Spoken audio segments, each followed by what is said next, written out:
So I'm going to try something new, and I don't know how this is going to go. So this is a great way to start this whole thing off. I have no idea how this is going to go.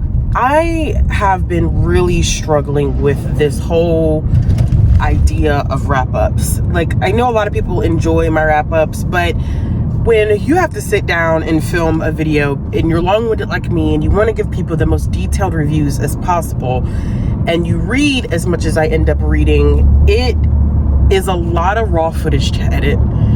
And my life right now is really just not conducive to me being able to sit down and film a 2-hour video and then try to edit it down to an hour and a half. I just don't have the time. So I was gonna try something different where I do weekly wrap-ups, but I'm gonna do them vlog style, because I feel like vlogs for me are a little bit easier to basically edit, because it allows me to have some flexibility, and I am not as, I think, hard on myself as if I'm doing a sit-down video. So basically what I'll be doing is, I mean, somebody's gonna catch up on it. They're gonna be like, actually, this is nothing more than like a weekly reading vlog. The difference is that I feel like in my weekly reading vlogs, I don't review, I would just talk about the books, but in these, I plan on reviewing the books in detail as I read them. And I think that it will give me the capacity to read a little bit more in terms of like picture books and single issue comics, because those are very tedious, I think, sometimes to review, because it can end up being so many of them. But I think that this format, you know, we'll try it for the month of May and see how it goes. And then if it doesn't work, we could always just kind of like scrap the whole idea. Not a big deal at all. Not that serious.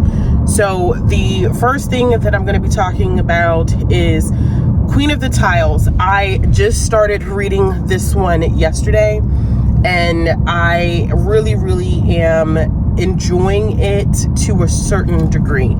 It follows a young woman whose friend gets murdered at a Scrabble tournament, and this follows her journey into coming back into playing Scrabble after her friend has passed away, and kind of the community reaction to this young woman's death. And pretty much that's where I'm at right now. I'm 20% into that one. And then I've also finished a nonfiction graphic memoir, which is Messy Roots, which is a story of a Wuhanese American by Laura Gao.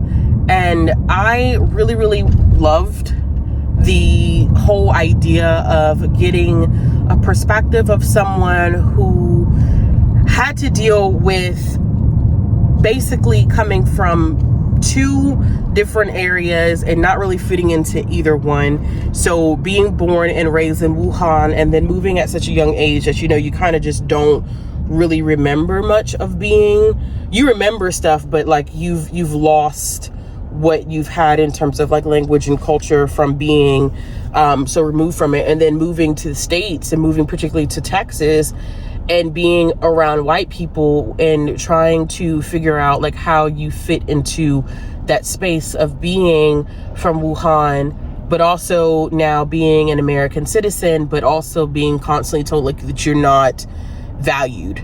So I really enjoyed that element of it. And then there was also some exploration of the rise of anti-Asian racism and discrimination that pops up during COVID.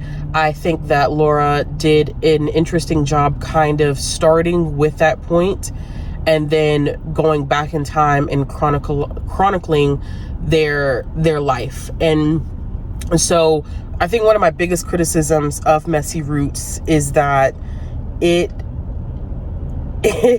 is so fast that it's kind of hard to really get into those more complex themes. Like, Laura does identify as queer. They use she, they pronouns.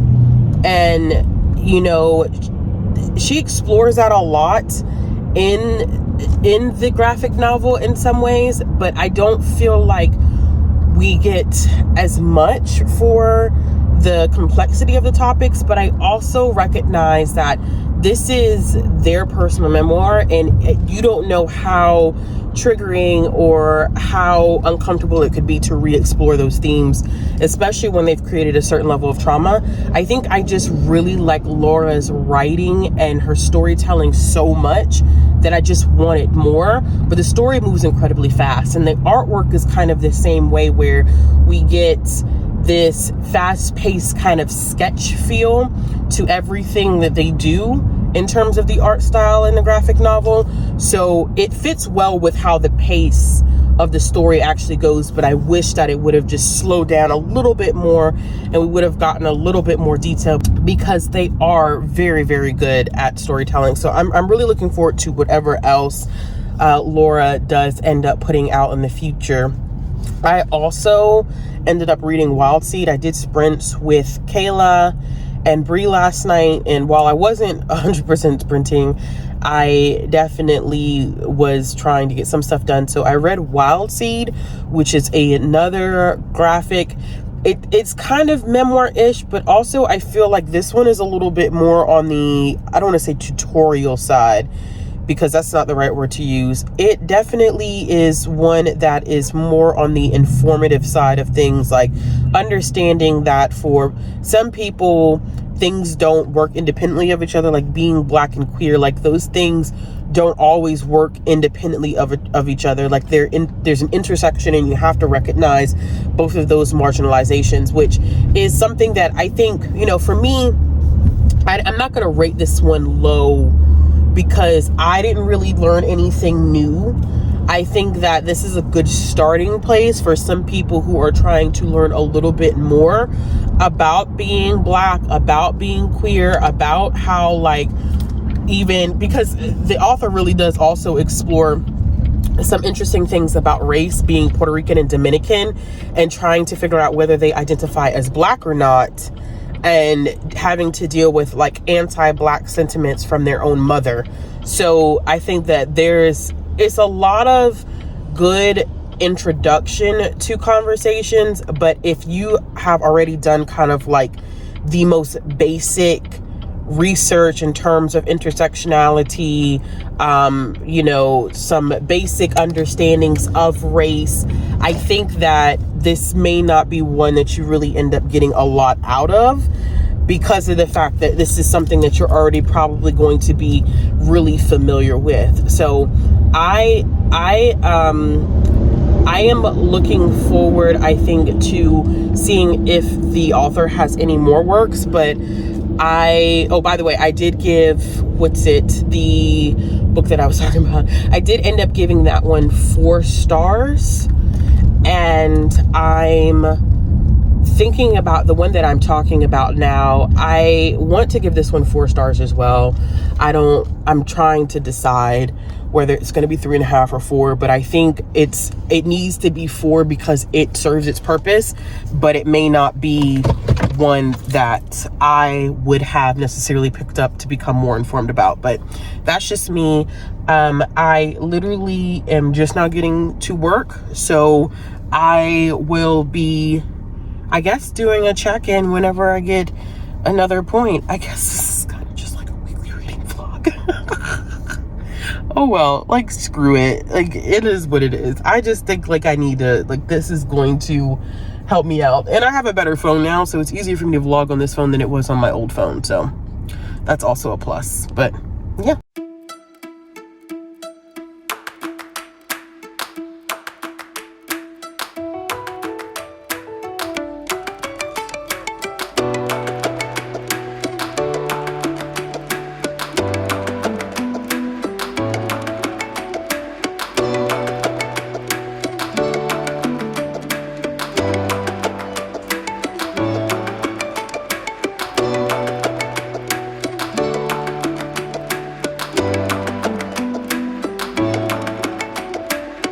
Hey y'all, so you've seen a lot of B-roll footage, which, I mean, this is not necessarily, I keep saying like, this isn't a weekly reading vlog. I'm not doing a weekly reading vlog, but I mean, I am though, I guess. It just works out so better if I can just wrap up stuff as I read it and not wait until mid-month and have to wrap up 30-40 books, knowing that I talk so much. Like, so much. Anyway, so I think the last two things I ended up talking about was I finished Messy Roots and, excuse me, I'm tired and I'm getting sick. I can feel it in my throat. So I ended up finishing Messy Roots, I'm a Wildseed, and I don't think I talked about the fact that I read In the Key of Us, because I was counting this week as like Monday, but I think I should count as Sunday. Anyway, I also finished In the Key of Us, so I haven't written my review, I haven't talked about it yet, so I'm going to talk about that one first. In the Key of Us is a middle grade contemporary book that takes place at summer camp.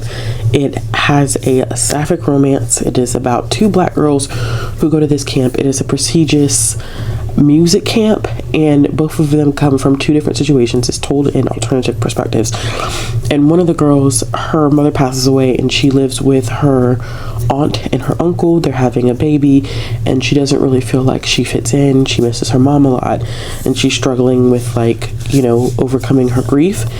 And the second main character comes from a household where, like, perfection is expected, and she struggles a lot with the fact that she can't really do what she wants to do because her parents expect so much from her, and she really struggles with that, and she can't do what she's passionate about. So the girl who is, and it's amazing how I don't remember character names at all, y'all.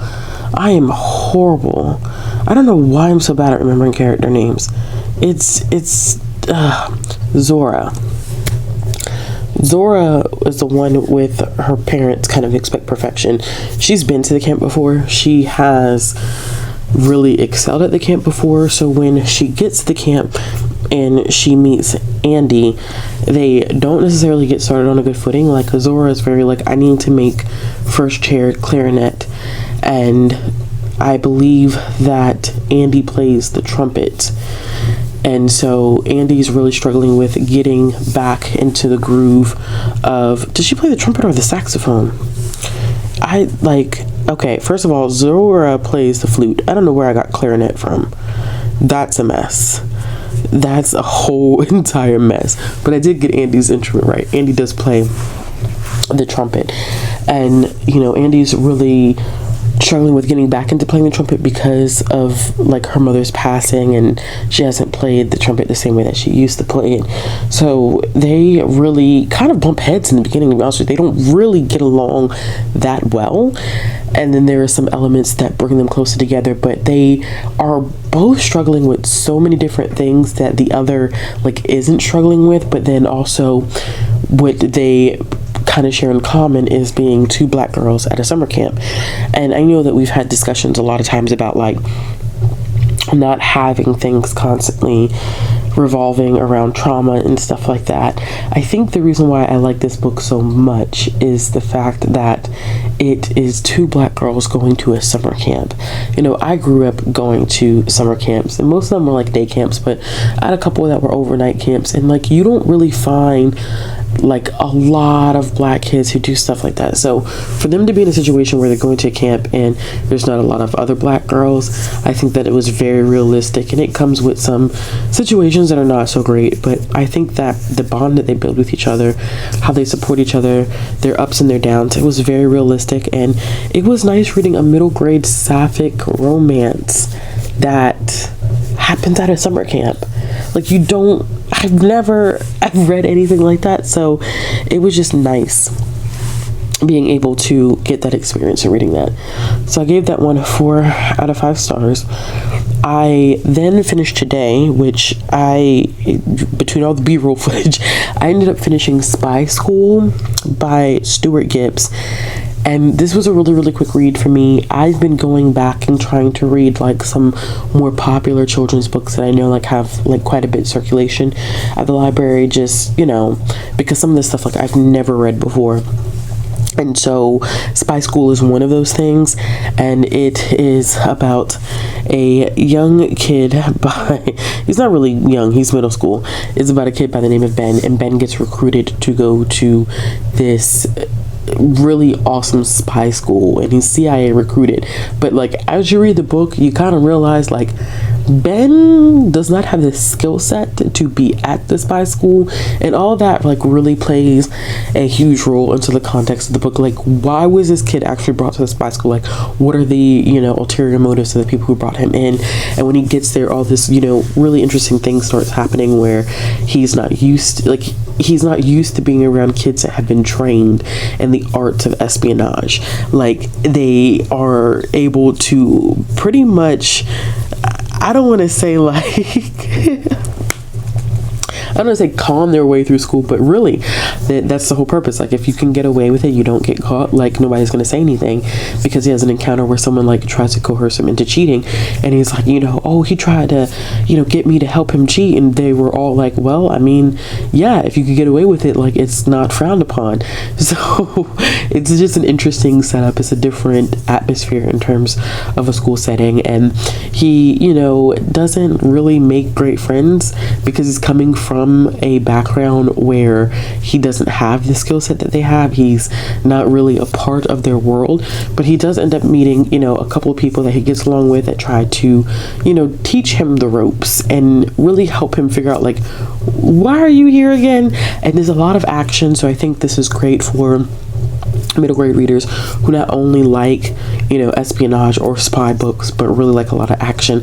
I think my biggest hiccup with this one is that there was a lot that goes on in the book. Like, literally, it was so much. It was like twist after turn and turn after twist, and some parts I really liked that, but in other parts I was like, okay, this is becoming a little excessive. And it doesn't really do anything like super new, and that's the air conditioning. So I'm so sorry if it's loud, y'all, but I live in the South. It was 94 fucking degrees today, and it is May, and so the summer is about to be really, really hot. So I am so sorry that you hear the air conditioning, but guess what? I'm not finna burn up for nobody tonight. I'm sorry. Usually I will turn it off if I'm doing a sit down video, but tonight is like a no-go. Like, I can't do it to myself. But anyway, I think that what brought my rating from what would probably have been a 4 to 3.5 is that I don't think that it really does anything exceptionally new in terms of espionage and spy novels. And although this one is older, I think this book came out in like 2011 or 2012, I think that there are better espionage and spy books out there. So, you know, this is not going to be like my primary recommendation in terms of like spy books. I have a couple of other spy books checked out, middle grade spy books, because that's like a subgenre that I'm not really, like espionage type things that I'm not as familiar with when it comes to children in middle grade books. So yeah, I did end up giving that one 3.5 stars. I am listening to a new audiobook. I am about, let's see here, I'm 21% into it, and it is Winnie Zang Unleashes a Legend, and it is a new middle grade fantasy title that I am excited to read. I instantaneously checked it out, and I've been reading a lot more middle grade and children's books, but hey, that's intentional. So I'm 21% into that.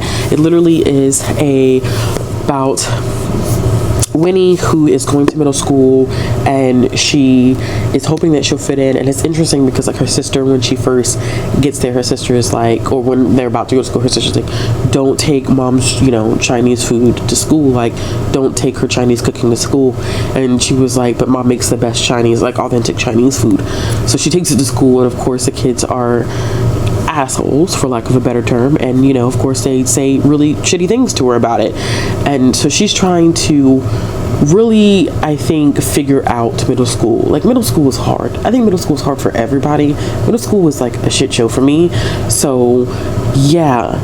And she goes home at one point, and she's at home, and she doesn't go home, but she's at home at one point in the story, and she's making mooncakes, and she's following her grandmother's recipe. And she talks a little bit about the Legend of the Moon Goddess, which I think is so interesting. Like, this is like the second or third book that I have, like, that's been mentioned after reading Daughter of the Moon Goddess, and I'm like, this is great. Like, I know exactly, like, I have some background knowledge. Like, it just truly affirming that I'm learning new things. I really like that.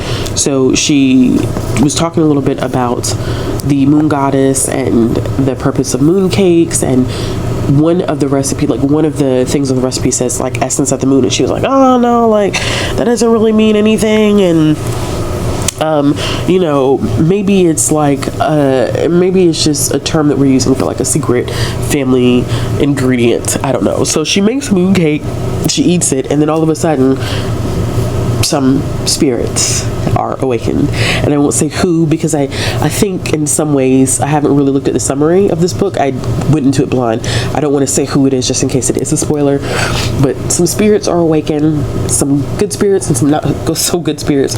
So we're at the part where there's some introduction of the not so good spirit, and it's been enjoyable.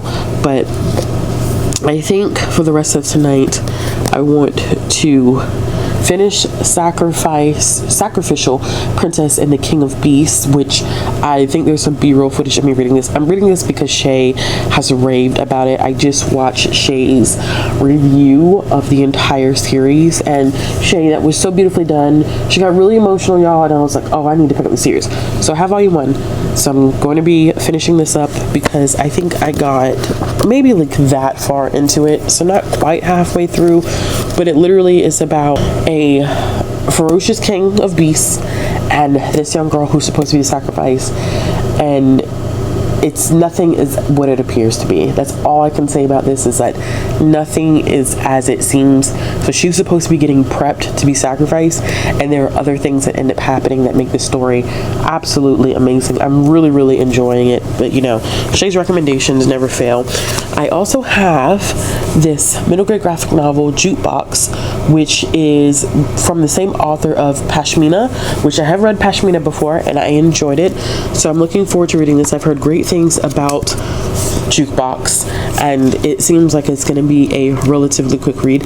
I've been on my comic book and graphic novel kick lately, and so I have a lot more that I could possibly read, but I am so tired, y'all. I'm so exhausted, so I'm probably just going to stick with these two. So far in this first week, I have read 4 books.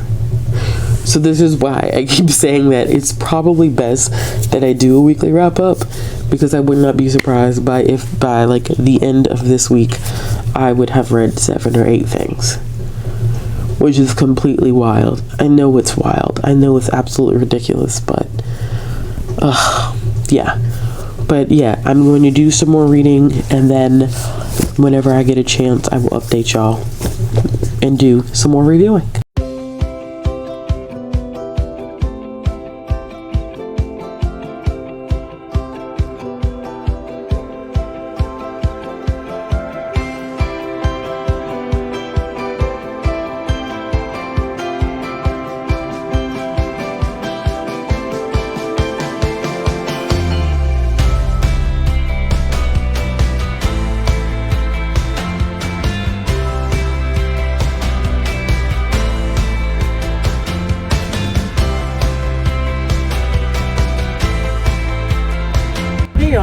So I am checking in.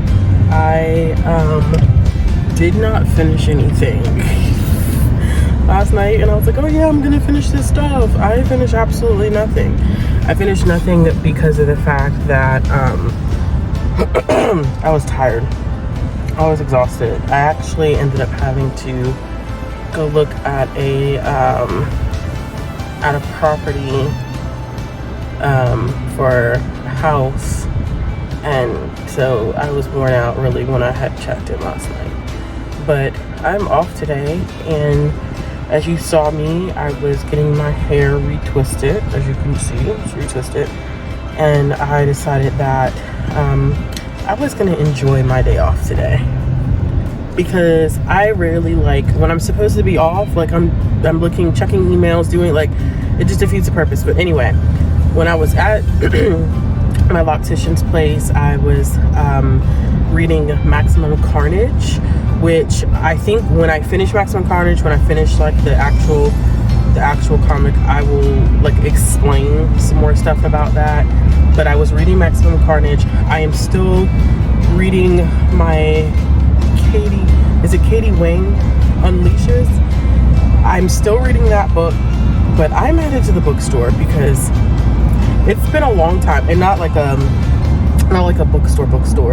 like Books A Million or Barnes and Noble or anything like that. Like, I'm going to a secondhand bookstore to do some bargain shopping because I have saved up some book money. I usually don't ever buy books. Like, it's a rarity now. I usually am just one of those people now, like, I have copies that are usually gifted to me or sent to me by publishers or whatever, and I use the library. So this will be a first where I'm actively going, I'm like, I'm gonna buy some books today. I'm mainly gonna be looking at comics and graphic novels. Like, that's going to be the main thing. But what I'm thinking about possibly doing is filming a completely separate vlog for that. I don't know. We'll see what happens.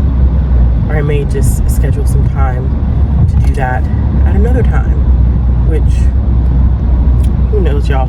I'm all over the place, but I just wanted to give y'all that quick check-in.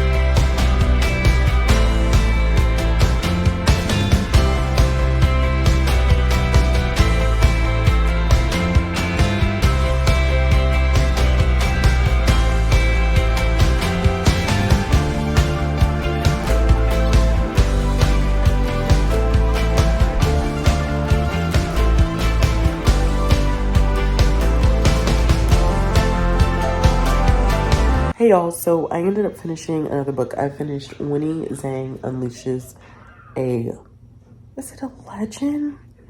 I feel like, I keep forgetting the name of this book. Anyway, I did end up finishing. I gave it 3.5 stars. It's about this middle school girl by the name of Winnie who turned out Mickey Mouse. And she essentially is starting middle school for the first time, and she's having a pretty hard time adjusting because she does not fit in the way she expects to fit in. And so she goes to make these mooncakes for I think it's a bake sale that they're having at school, and she uses her grandmother's recipe, and there is a part that calls for the essence of the moon, and she unleashes a spirit.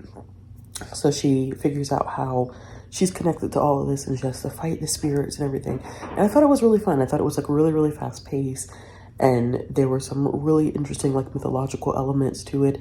But the hiccup with this one was that there was a lot of myths, like not myths, there was a lot of pop culture references, especially to like the Percy Jackson series. And at first I was like, oh, this is cool because, you know, it's a series that everybody knows, and a lot of middle like grade readers absolutely love Percy Jackson. But then it started getting excessive, and then it started getting like cringy. So then I was like, I'm not really liking this anymore. Like the pop culture references, not the book, but the pop culture references, it just was not delivering the way I wanted to deliver. And I just thought it was excessive. And I think that the issue with using so many pop culture references is that it ages a book, y'all. It ages a book so quickly. So that was an issue.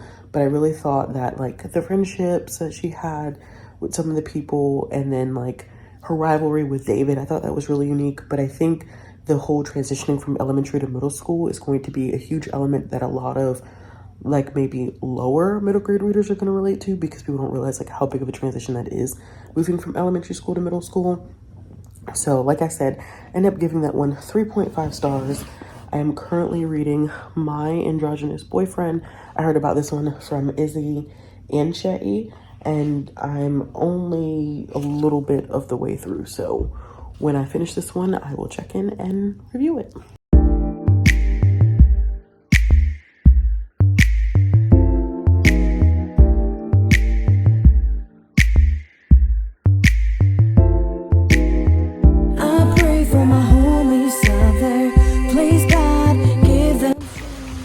Hey y'all, so I hope you enjoyed the rain. It's been since I last checked in with you last night. I finished 2 other books. I did end up finishing My Androgynous Boyfriend, volume number 1. I thought it was cute. I ended up giving it 4 stars. I really did like the idea that we get to see this relationship developing between these two characters, and that one of the characters was an androgynous man.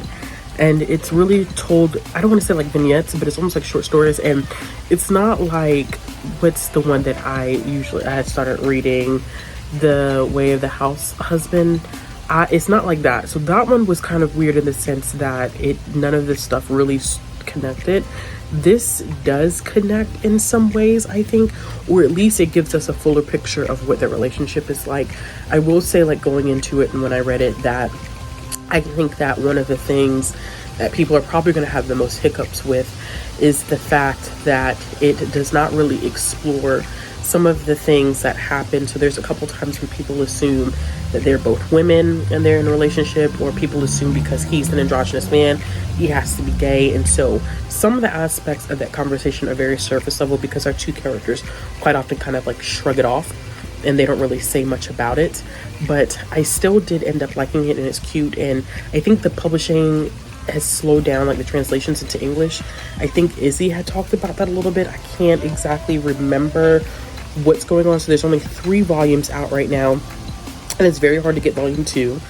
I probably am going to see if I can find it secondhand and get volume 3, and then volume 4 is not yet published. So there's that. And then I also ended up reading in the Heartlands, it's Shuri and T'Challa in the Heartlands, and this is by Roseanne A. Brown. I probably butchered that title, y'all, but this is a kind of middle grade graphic novel about Shuri and T'Challa. I really enjoyed it. A 4-star read for me. I really was a huge fan of the art and the coloring.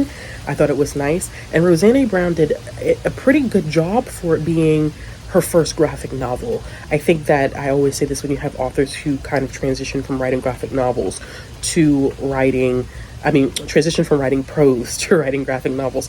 They often struggle at first and they can overwrite, but I actually think she did a very good job balancing the writing and matching the artwork, which was excellent.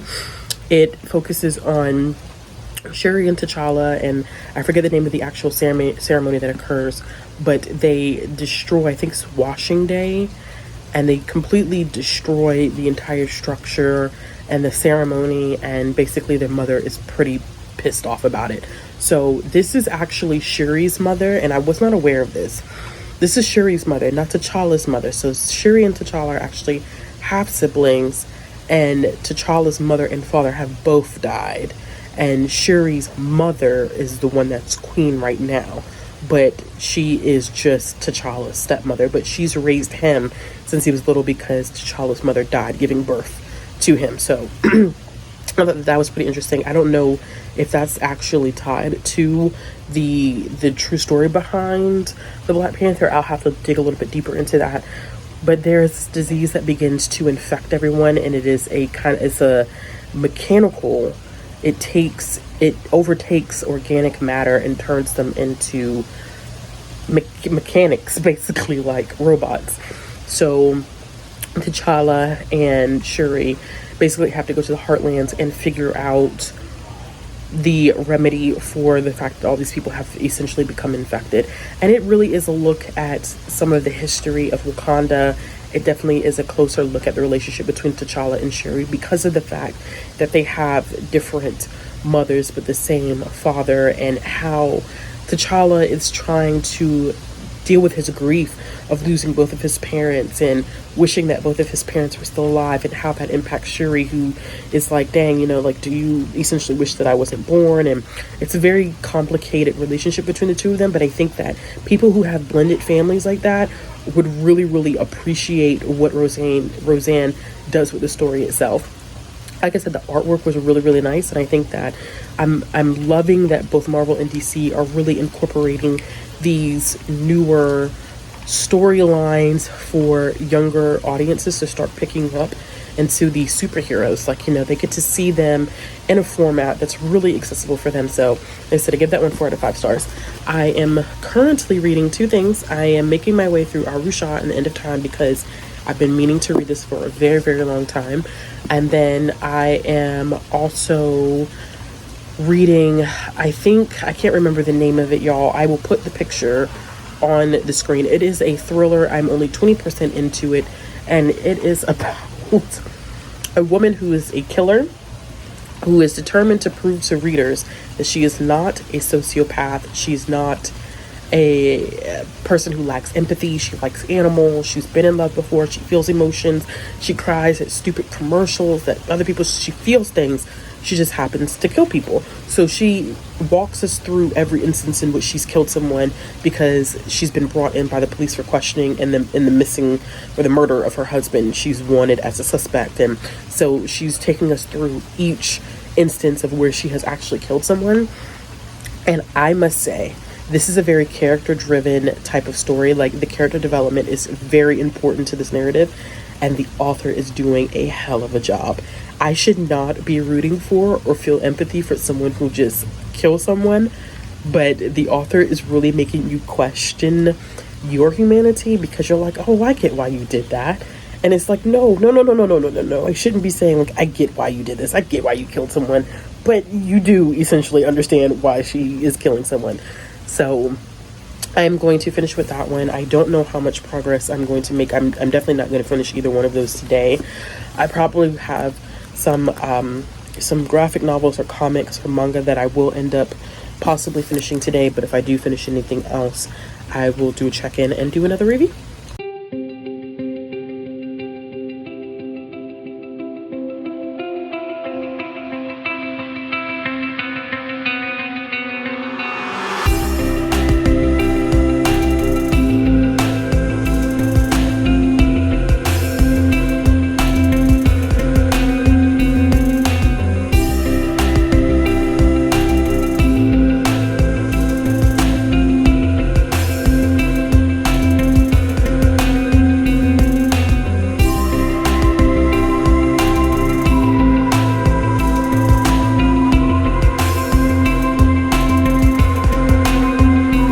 Hey y'all, so this is going to be the final update. I'm sorry that the lighting is weird. I'm actually filming late on Saturday, and so I wanted most of these recent, first of all, I figured out that I'm going to name these recent reads.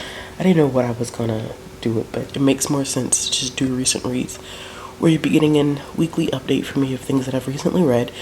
So for this one, or for them going forward, I was thinking I'd do them Sunday to Saturday. That way I would start new on Sunday, and you would also get an update on Sundays. So I am going to call it quits here, and anything that I continue to read, we will do for the next recent reads. So basically, I think the only things that I haven't updated you on, well, I haven't updated you on 3 things. The first one being, I read the Zodiac Academy, and I have a lot of thoughts about that book. I ended up giving it 2.5 stars. I think that, first of all, there's an idea for a video brewing that may actually come out this week coming up. But this book is about twin sisters, and they live in the human world, normal world, and then they get whisked away to this fae world where they learn that they are fae and that they have elemental magic, and that they are supposed to be rulers of this world because they were thought to be dead after their parents were killed, but come to find out they are alive. So basically that means that they are supposed to be rulers of the throne. This is supposed to be a fantasy romance. It is a bully romance because when the twins enter the school, they realize that there are 4 other guys who are also heirs to the throne, because when their parents passed away, they had power split. What their parents had in terms of power was split between 4 other individuals, and so these 4 boys come from those 4 individuals, and they are supposed to ascend to the throne. Well, they're extremely horrible to the main characters, like atrocious. They bully them, they harass them. It is something that I would expect from a bully romance, but I think that this takes it kind of to a different level, because I think even with a bully romance, there's supposed to be something about the love interest that's somewhat redeemable. and there's nothing that's redeemable about any of these four guys, so it's kind of hard to root for them. And even though towards the end of the book I was like, oh, maybe something is redeemable here, I was so wrong. And I think this is one of these books where, first of all, it's been getting a lot of buzz on TikTok and Instagram, and people absolutely love it, and I can see why. It's like one of those books where it's not really well written. It doesn't have great character development. It doesn't have the world's best like plot development or world building, but the drama is addictive. It's like watching a reality television show. It's a train wreck, but you can't look away, and you know that you shouldn't be watching it. This is complete and total garbage, but why not indulge? And so that's kind of how I felt reading it. I actually didn't even do an update yesterday to say that I had even been reading it, but it took me probably about 36 hours to read it, and the KU book is a little over 400 pages, so it's a really, really fast read. But the character development is not there. Our two main characters are not really even given a distinctive voice, so what ends up happening is in the long run, they don't really seem like they're two separate characters. So you get confused on who's talking when, like during the narratives. It's like, oh, you know, is this Tori or is this Darcy? Like, you never really know who is who. And so I always have a problem with that, because it means that your main characters are not given any distinctive qualities, which is a mark of it not being well written. And there is no diversity. I'm not surprised. And the one diverse character that we get is a Latinx character, and he's a caricature, to be honest with you. Like, every now and then he'll throw in these random Spanish words, and it's like, okay, so is this the only defining quality that we have, that you have some semblance of diversity, and this is how you want to portray this character? So that wasn't good at all. And then, sorry, my hand was hurting, so sorry for this adjustment. It's probably at a weird angle now. But that was the only character development that we really got from him, in terms of him being this splash of diversity that we would get. It was just not great, and it's kind of hard to really feel for our main characters, because in the human world they are bounced between foster homes, and you can tell when you're introducing them as characters that they just don't trust anybody outside of each other. So it was pretty weird having to deal with them in situations where it was clear that they just weren't using common sense. Like, someone was sending them secret messages, and then they were trying to connect with this person, and it's like, why would you trust anybody? Especially the way that everybody treats you at the school. Like, why would you trust a single soul at the school? So it was just very out of character for things that they had been through, for them to be so trusting, A, of random things that were happening, and B, of these four boys who were bullying the mess out of them. Now, I did talk to Izzy about this, because I had asked Izzy, like, was this worth reading? And I'm talking about Izzy from Happy For Now. And I messaged Izzy today, and I was like, I'm probably going to continue the series. And it's so interesting, because I did end up giving it 2.5 stars, and the question is probably like, why would you want to continue this series if you know that it's not good? The drama. Like, essentially the drama. The drama is ridiculous. And there are some things that are kind of uncomfortable about this book, I'm not gonna lie to you. Like, there's this coercion type of ability, and it definitely could be read as being sexual assault, or it's not giving characters full autonomy over their bodies. So there are parts of it that I'm like, I'm not really comfortable with that. And I've read a couple reviews of the second book, and I've heard that the second book does get better. So at least I'm going to give the second book a try. I'd be a liar if I didn't say that I wasn't intrigued to see where the story goes. It just, I mean, it's incredibly horrible, but I'm curious. And I'm not sure what this says about me as a person, but I am very curious. So I read that. And then I read two not so great books back to back, which, yikes. I also ended up reading a volume of manga, and it's My Boy in Blue Volume 1 by Maki Miyoshi, and this was on KU as well, and I was like, oh, okay, well, I'm just gonna check it out, whatever.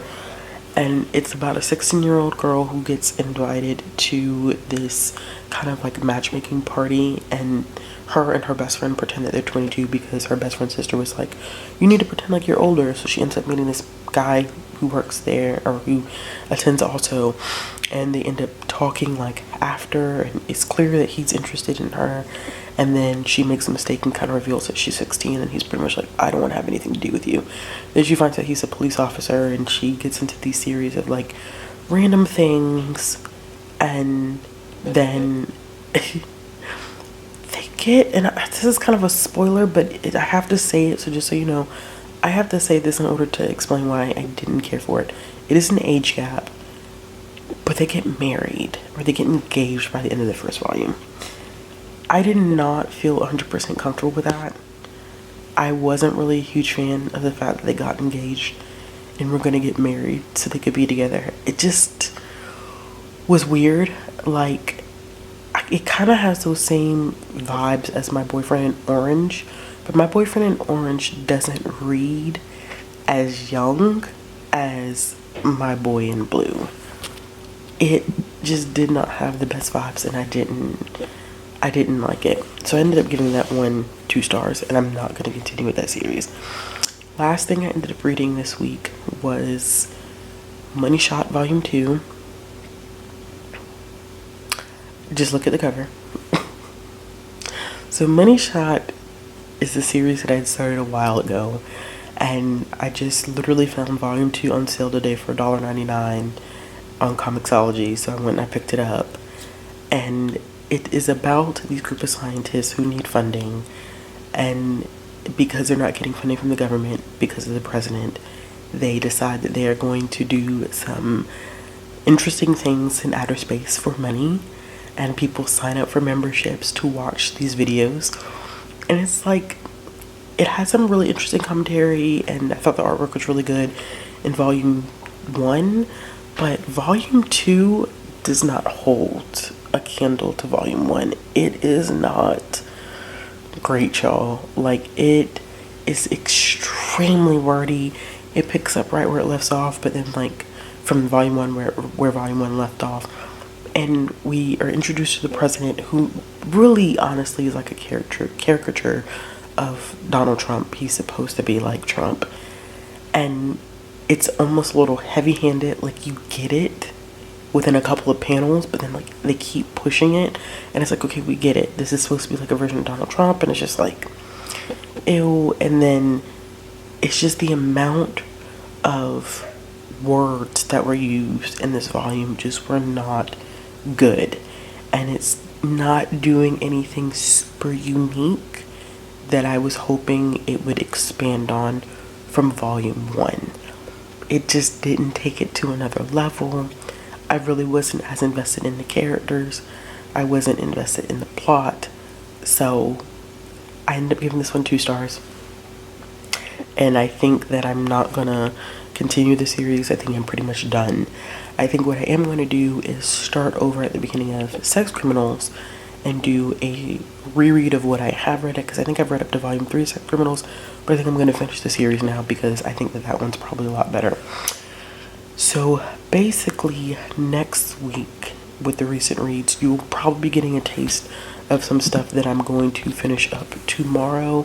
So I know I talked a little bit about reading Blood Sugar. I'm not going to finish that in time for this recent reads. So Blood Sugar will be probably talked about in the next recent reads. I'm trying to finish up Arusha going into the next week, and I still have not finished my read of, I can't remember the name of the book now off the top of my head, Sacrificial Princess and the King of Beasts. I haven't finished my read of that. I probably will end up finishing that tonight, but like, I wanted to go ahead and wrap this recent reads up. So that is it.